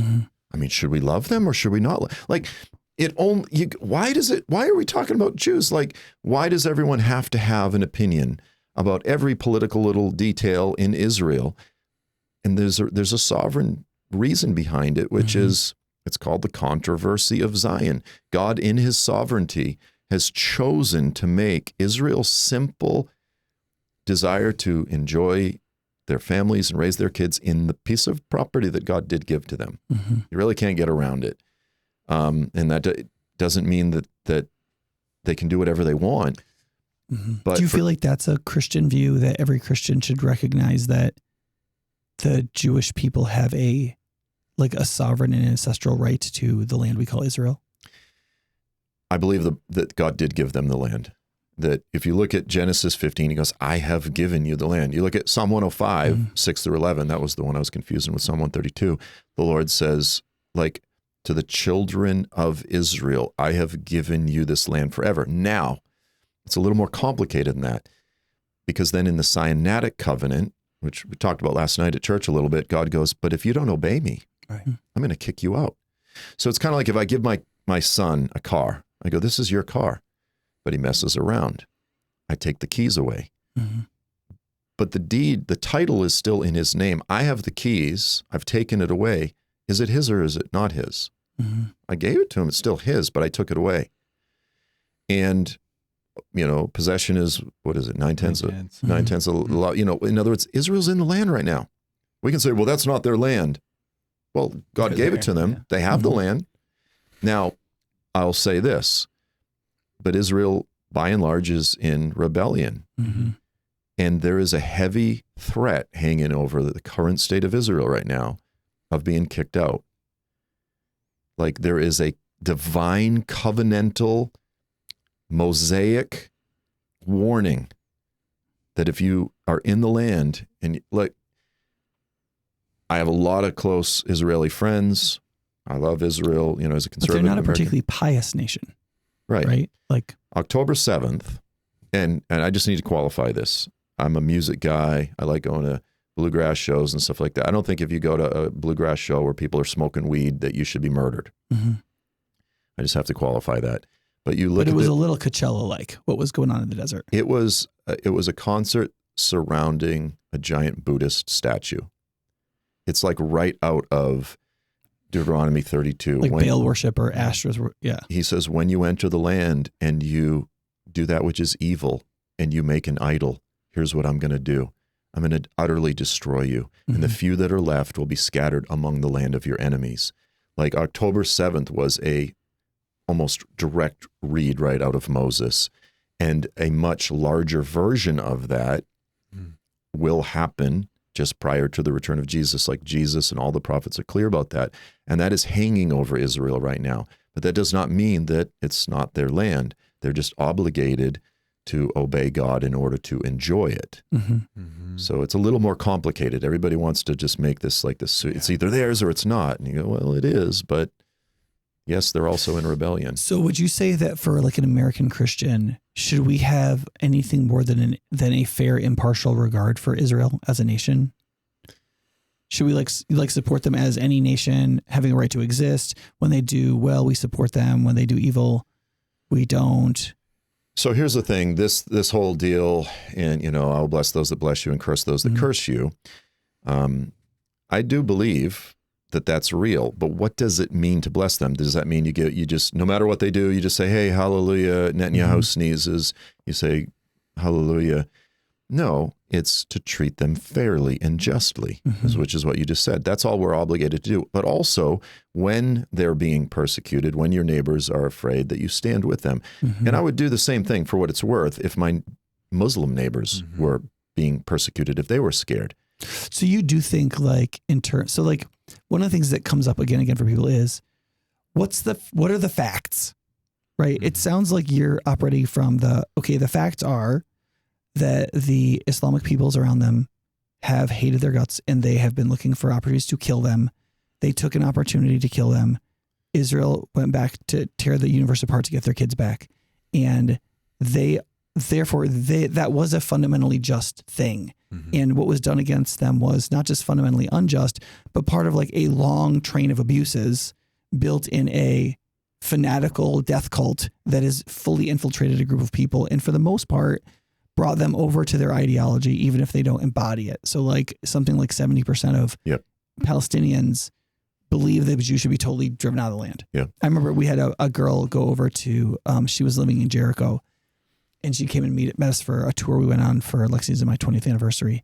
And so she came over, she ate with us, and this whole thing we were talking, and she was like, oh yeah, the people, the Arab people I'm with, the Palestinians, they're so wonderful. We've had like, and she went on and on about how great, the family oriented and so blah, blah, blah, right? And I was like, how do they feel about the Jews? And she was like, oh, they do not like the Jews. Yeah. And I was like butcher like pigs, not like, or like they have too much money. She's like, oh, like butcher like pigs. Like, so like, it's weird. It's almost like this like carve out, like these people that otherwise you'd be like, these are wonderful people. Yeah. And, but in their minds, they have this like carve out for like, we should just kill all these Jews. And there's some of that I think that is encouraged in the Quranic and Hadith writings in Islam. But then some of it is cultural and, you know. Yeah, I mean, you can go into some shop, you know, I can go to. And they don't believe the Holocaust happened and other things like that. Yeah, all this stuff. They're in full agreement with Tucker Carlson. That's a joke. Yeah. But yeah, I mean, they believe every horrible thing about the Jews. And I'm like, even to the point where like, it's like they almost believe they're not human. Like really, there's just some really vile stuff there. But yeah, you can go into some shop, you know, in the West Bank and sit there and have tea with some guy and laugh. And he's like, so great. And you just chit chat and he's like super welcoming. And then you're like, so who are those pictures up on the wall? You're like, oh, that's the kid that snuck into Israel and killed 13 innocent people with a suicide bomb. And he's up there like a hero. And you go, oh, okay. Like this guy's really sweet and welcoming and hospitality. And I enjoy his company. But he loves murderers. Like there is heroes. And that culture is something that most Westerners can't wrap their head around. They're just like, I went and spent time with a family and I feel so bad about their their situation. And Israel's just like, look, we would love to get along with these people. We didn't want to have to build a wall, but they kept sneaking in and killing our kids. Right. Yeah. I mean, Hamas. Yeah. Hamas, literally, most people don't know this. They think, Tucker Carlson actually said, he goes, I don't know. Some people say it's a terrorist organization. I don't know if it's a terrorist organization. I think it's a political organization. I don't know. Look, it was founded. Sorry, that was my Tucker impersonation. That's so good. He does that, though. He kind of like makes these statements where he's like, I don't know. And then he makes like really hot, they're real hot takes. Yeah. And you're like, okay, bro, you should either say you believe it or you don't. Right. You shouldn't. Like, this is... I could be wrong. It's classic manipulative rhetoric. I'm just asking questions here. Right. Yeah, of course you are. Hamas was founded, when you look at its very charter, like its founding document, it's called the Islamic Resistance Movement. It literally says there's a famous prophecy allegedly ascribed to Muhammad in Islam. And it says the Islamic Resistance Movement exists to fulfill this divine mandate. The day of resurrection will not come until the Muslims fight against the Jews and kill them, until there are only a few Jews left hiding themselves behind a tree or rock. And then the tree or the rock will cry out and say, oh, there's faithful Muslim, there's a Jew behind me, come and kill him. Yeah. And it says, we will not stop until we accomplish this. It was an organization founded with the stated goal of genocide. So they're report this past week, they're raping little kids. Yeah. They're raping women for food and blackmail and so forth. It is a wicked, evil organization that needs to be eradicated. And look, as you said, 70%, of course, it's not all Palestinians. There's good people and bad people everywhere. But sometimes there's a culture of hatred that is so pervasive that even good people get swept up in it. And that demonic culture of hatred is spreading from Gaza and the West Bank to the American conservative podcasting world right now. And that's what's terrifying. I think part of the issue is, as much as he might not say this, I think Tucker Carlson is still trying to fight Islam with liberalism. And I just don't know that that's a proposition that can survive. Like, there's a certain kind of like liberalism. I always say that, like, I love liberalism and I'm a liberal, big L, but it's the second story that has to be built on the first story of conservatism, small c. Meaning that you have a dynamic of coherence in a society, an ethical framework everybody agrees on, in a way that people live their lives together. And that's fairly static. And then if you have that, then you can maximize the space for other people to make personal choices in their life, because not everybody wants the same thing, i.e. Milton Friedman, or people are going to be somewhat deviant from the absolute standardized norm. And you have to have space for that. Yeah. So like, I'm 100% a liberal as a second story in a free society of diverse peoples, right? And I think that that's the best for missions as well. But you can only build that if you have a, quote, conservatism, like a broad Christian consensus ethically that America had for a long time, for example, or a British common law Enlightenment Christian agreement that was the foundation of the United States. If that's not present and if it isn't functional, then you can't have liberalism. And when you interact with Islam, Islam does not agree with the Enlightenment English common law. That's why Britain is having so much problem. English common law and Islam are not, they don't work. Yeah. With Islam being the kind that came. Does that make sense? So part of my frustration here is, as a Christian who really cares about Christian history, I'm not super big on eschatology, but I am big on history. And so I've spent my time studying the 1,000-year experience with Islam, and I'm like, okay, like, you people are bananas if you think they could play nice. You can just have like liberal blah, blah, blah, blah, blah with these folks. Like, it's just not the way it is. Like, and I've been to India 25 times almost by now. And like, Hinduism is not what they practice in Los Angeles. The Hindu society of Modi is just not that. The shoving cow dung into people's mouths because they're Christians, the burning of churches, the kicking people out of government programs if they become Christian, even if they're poor, they don't get any of the aid. You can't go to school if you have, like, it's just not liberal. Like, if you think that's going to work, you're crazy. Like, there has to be a certain kind of martial spirit among people who love peace. And I think we have a generation that's grown up where they generally want peace to just happen. I don't know that they love peace, because you look at them, they seem to be very angry and they're happy to lie about their neighbors and to bear false testimony against their neighbors. And I don't think that they have the virtue of peacemaking, nor do they have the martial spirit like ready to take two swords with them as they go, so to speak. And my concern is that we have neither of those two virtues, much less both virtues in proper connection with each other. And I've talked to, we have a couple of apologists at High Point Church who do work directly with Muslims, and they're like, look, you can't talk like you talk to atheists in 1992 on college campuses to Muslims. You have to be like, you are totally wrong. Yeah. Your prophet was a pedophile. You have to get 100% in their face and not back down a bit, or they don't respect you at all. Yeah. That's their language. Yeah. It's like talking, it's like I've done ministry with guys, like in special forces and like Rangers and like you just, it just does not go if you talk to them like you talk to people at a coffee shop downtown in Madison. Like you just have to have a different fundamental mentality of the assumptions you're working out of. And I found that with it. So like my mentality has always been looking at Israel in the midst of like 27 Muslim countries around it. I was like, look, I get like bullet for bullet. You don't like, Israel doesn't look like the little guy. They look like the big guy pushing people around. But like the minute you like fly your plane a little higher and you look at what's happened or what's around them, and then you go back 50 years, 75 years, 120 years, and then you go back 1,000 years, and you're like, Esther. Yeah, and you're like, okay, like the rules of engagement have to be different in your head, or you're going to end up being a dupe, and you're going to be used to harm people when you're trying to do good. And I think that's what a lot of people want. They listen to news stories coming out of Gaza, and they're like, 30,000 children have been killed. This is crazy. And you're like, yeah, that's bad. If to the extent to which that's true, that would be bad. So what are you going to do with that? Are you going to try to verify it? Are you going to see, do they mean by children? Do they mean 17, 18-year-olds that had AK-47s in their hands or bombs? Does it mean, are you going to say relative to the population? There's 2.2 million people in Gaza that had to be moved. Casualty rates are going to be substantial. Are you going to compare like urban deaths to like when we were in Fallujah and like compare like urban conflict and how many civilians are killed per combatant is killed for like our combat operations in an Islamic city versus their combat operations in Gaza? And like how are you going to sort out what these numbers mean? Yeah. Or are you going to say, like Joe Biden said one time that like, if one kid is killed by a gun, that's enough for me to, I can't, maybe it wasn't Joe Biden, but it was like that kind of mentality of like if one kid dies in a swimming pool, we're done with swimming pools. Right. And I don't know where that works anymore, where that kind of logic works. Maybe at school where like there's a lot of rules, you can like make simplistic decisions like that. I just don't see how that works in a place like Israel.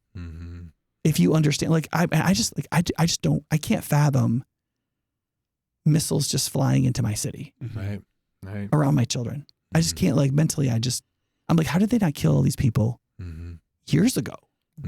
Like they could have just shot missiles back instead of shot missiles at missiles. Right. And that seems like that would have been just, but they would have killed so many people because they're good at it. You know what I mean? I went in 2020 to a community that was right on the edge of Gaza. And, they showed us their community. It was a small couple hundred people. And, the guy that was giving us the tour explained how like all their kids have like kindergarten. They have like severe PTSD because their kindergarten got hit by a missile, and, all of the therapy that their kids have to go through. And these are secular Zionists. So they're kind of left wing, and they're like, we just want to get along with them. So then we painted these little tiles, we went and glued these tiles on this wall that faces Gaza. It's a security wall, but it's these tiles to communicate peace, and we want to get along. And you know what I mean? Like they typify the Western liberal mentality. Oh, let's just all get along. There's the assumption that everyone else is just like us. Well, that community on October 7th lost like 20 people, murdered. And this is the thing, is the left, in an ideal world, let's just all get along. But they don't realize that there are ideologies, as you said, that are very, very, very different than what we understand in the West. And they will kill you, and they will rape you, and they will kill your children. And it's a conundrum in the United States, because give us your tired, poor, huddled masses yearning to be free. We're the melting pot, and we have freedom of religion. But where do you draw the line? Because our kids aren't having kids, but theirs are. And the demographic bomb. The birth rates aren't the same. It hits fast. Okay, so let me pull you all the way out on the plank on this then, Joel. Do you think substantial Islamic immigration is compatible with Western societies? I think we need to put the brakes on it pretty seriously, severely. And that's not to punish all Muslims. Look, I've worked with Muslim refugees. This is what I've done for the past 10 years. I helped hundreds of Afghan refugees get out, after the U.S. pullout, and probably 3,000 Afghans get out of Afghanistan. And I worked with displaced peoples after the ISIS years in Iraq and Syria.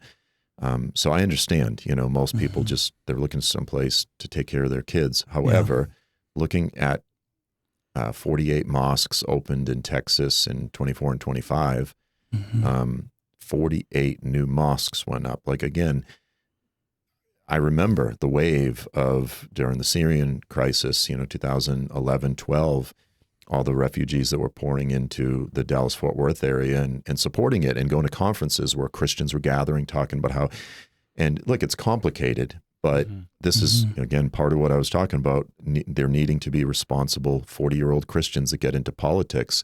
We're going to have to make some really hard decisions that the left is going to say, you're such a xenophobe, but it really is a matter of preserving.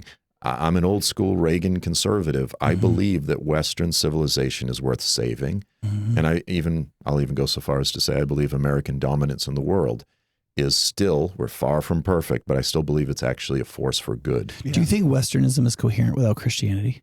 No. I don't either. No. That's my frustration. It's like they want it to not be. This is why I can't sell Doug Wilson down the street, because he's like, you can't really do it without Christianity. Like, there's a moral law under every law. Yeah. The question is which one. Yeah. And instead of just making God mad, we should not do that. Right. And the QED, I'm a Christian. I'm a quote Christian nationalist, and I believe some moral consensus has to exist, and I think it should be the one that we've had for 300 years, and also one that really works, and that supplies the capacity for all kinds of different lifestyles that we already really do have in America. And I struggle with the idea of, like, I do think that there is a collapse in liberalism because they're trying to make the second story the first story. Because I would say I'm even a progressive, but the progressive is the fourth story. You've got to have conservatism, then liberalism, small l, then libertarianism, then progressivism last, because you want to make progress. Like, once you have this laid down, the question is, like, where is there corruption? Where should we be reformed and always reforming? Where are there little guys who are being stomped upon? What needs to happen, given that we've respected the nature of coherence, the nature of the rights we should give other people, and the way we shouldn't coerce people to do stuff just because we want to. Given all those things, what can we cure, or in what way can we progress, right? But I think progressivism is not, if it's not the fourth story, when you try to make it the foundation, it destroys everything. Is my philosophical view. Go ahead. Do you feel like, as a pastor, you're saying conservative first story, liberal, progressive, people might come into your church and be like, okay, I've got this liberal, progressive pastor, but then they find out that you're conservative, you're pro-Israel, maybe you're complementarian, and these things, and be like, oh, I was duped. Yeah, I think there are people that think, so for example, when I say these things, I mean them principally. I don't mean them in terms of the political parties or what different people are doing in public life. There's no candidate on each level. Right. Conservatism, small c, means the principles of functional human coherence, which for me is mostly Christianity. Yeah. Right. Certain principles of the primary applicational moral principles of Christianity. Then liberalism, small l, is, I think there are liberal principles in Christianity of the way we give other people grace. We allow them to function in certain ways. Yeah, liberty, essentially. Yeah, small l. Right. And then I think that there is the tendency, when you come together in larger groups, to try to coerce other people to do things you really shouldn't. Right. And you really have to get that clear in your head. To what extent do I not have the right to make other people do things, even if I think it's for their benefit, or I think it will redound to the benefit of our society? Like, what are my limiting principles on coercion? Okay, now that I've got all those set, what do I believe would be progress? And then democratically, what can we argue would be progress? But only when these other things are clear. And so for me, that isn't Republican or Democrat. That's just understanding humanity. It's having a Christian anthropology. It's understanding Christian ethics and so on. Now, if the Republican Party maps on a conservatism, then I might be more willing to support them than if a progressive candidate doesn't seem to understand the foundations, but only is focused on certain progressive principles. That might lead me to vote Republican in a particular election. But, like, I'm not sure the Republican Party isn't going to flip into some completely different party in 3 years. Yeah. I don't know where this Trump thing is going. So even if I would have said I would have voted for Reagan if I was old enough to vote then, I don't know that means I'm going to vote for the next Republican. I just don't know what's going to happen. I don't know how they're going to map. I'm mapped on Jesus. They're going to make their map, and then I'm going to pick the lesser of two evils, usually is what seems to be the case.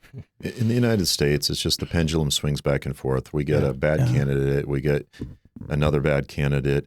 And the reality is, and this is the painful reality, I think that premillennialism answers, and no one wants to hear it, is that we are never, ever going to attain an ideal form of government in this age.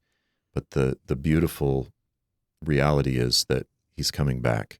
So the best we can do for now is maintain the status quo, which is what you just articulated, because what you just articulated is the way that God governs us. He gives us the freedom to make bad choices. He doesn't try to coerce and control us.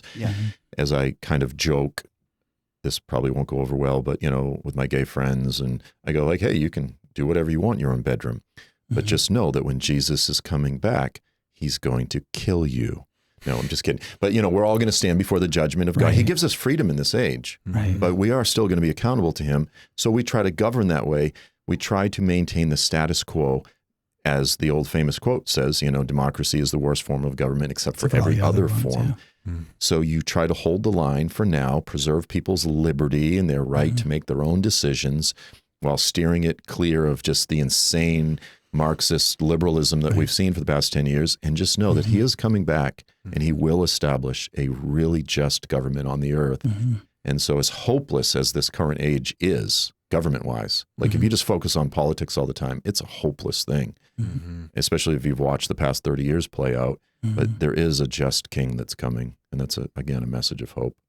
Yeah, I think that I became committed to premillennialism in the wrong way because my imagination got baptized by like Tolkien and Lewis, who in there, they were drawn to the Norse myths, which included Ragnarok, in which like all the noble fighters who like fought for good and fought for good and fought for good would lose in the end. And then Tolkien took those myths and then had them lose and then win through a way that was completely unforeseeable. And so like you will lose to Sauron. Sauron, like without anything else happening, Sauron will win. But evil has a way of devouring itself in strange providences, and weakness has a way of making small differences that end up flipping everything. And so, this idea that like you can believe that things are going to get worse before the end, and they'll get actually like incomparably bad before they get amazing. There's a certain sense in which like there is a mythology around that finds encouragement. That is like, you can go out against the darkness knowing you will lose, right? The Norse people said, I'm going out to fight with Odin, was their saying, meaning like, this is the right fight. We're definitely going to lose. And I feel like there's a sense in which Christianity, like it is like, yeah, you're going to go in the way of the cross. Like you're going to do the will of the Father. You're going to do exactly what he wants, and you're going to lose. And that is, and when you do that, you walk with Jesus Christ himself. And that's why I think like some of the health, wealth, charismaticism and stuff like that is very anti-premillennialism at its very core. You have to believe you're going to go and die, not with Odin, but actually with Jesus. And your hope is actually resurrection from the dead. So you actually are filled with hope because you believe that God makes alive that which is dead and calls that which isn't that it is. But you've got to believe that. And fundamentally Christian salvation is that belief that like, I'm going to die, yet I will live. And like, I even think that's Christian spirituality. Like when Paul says in Philippians 3, he's like, I want to know Christ in the power of his resurrection, the fellowship of sharing in his suffering, becoming like him in his death, and so somehow to attain the resurrection from the dead. He like puts together twice that the way of the cross and the resurrection power happen together, both in my walking and in my ministry, and then also in my literally dying and literally rising from the dead. And that is what maturity, that outlook is maturity to Paul, and taking hold of that for which Jesus took hold of us. So I think that is very compatible with a bigger view that believes that things could get incomparably bad unto the judgment of God, so that all men's hearts are revealed, because only the men who really will choose the nobility of God will be noble when everything's going bad. Right. Whereas if premillennial or postmillennialism was true, you could see like nominalism being maximized. All kinds of people saying that they believed in God and they were his disciples and they thought he was fantastic, who don't. Right. In that sense, I think that that you find out who the remnant is, both in the church and then providentially who it is in Israel. But Joel, let me give you the last word. I have what you just said. If I'm not sure how many people fully track with it, but you're absolutely completely spot on. A good friend of mine, his name is John Harrigan.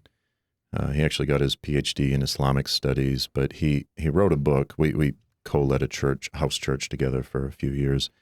He wrote a book, which is, I would argue, is the best theological treatment addressing the problem of realized eschatology, or overly realized eschatology. And you wouldn't know it by the title, but the title is The Gospel of Christ Crucified, and the subtitle is A Theology of Suffering Before Glory.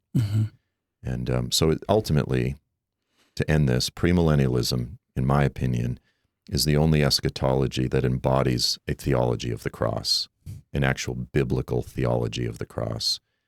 It best embodies that. It's by being overcome that Jesus overcame. It's by allowing his heel to be crushed, that he crushed the head of the serpent. And that's just that kind of inverse, inside out, upside down wisdom of the cross, the nature of the kingdom that far too few popular American pulpits are preaching.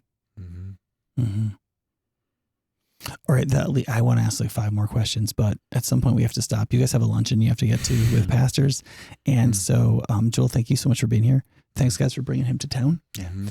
Lance, you didn't get to say a lot, but you listened really well, I guess. But thanks for being here, you guys. I appreciate it so much. And I hope you guys enjoyed this episode who are listening. And Joel, can you just give your handles or whatever if people want to get more from you? So just Joel Richardson on YouTube. My website is joelstrumpet.com. And if you want to see me just trolling and mouthing off, I'm on X at Joel7Richardson. Great. Having fun. Sounds good. All right. Thanks everybody for listening. We'll see you next time. Bye. Thank you.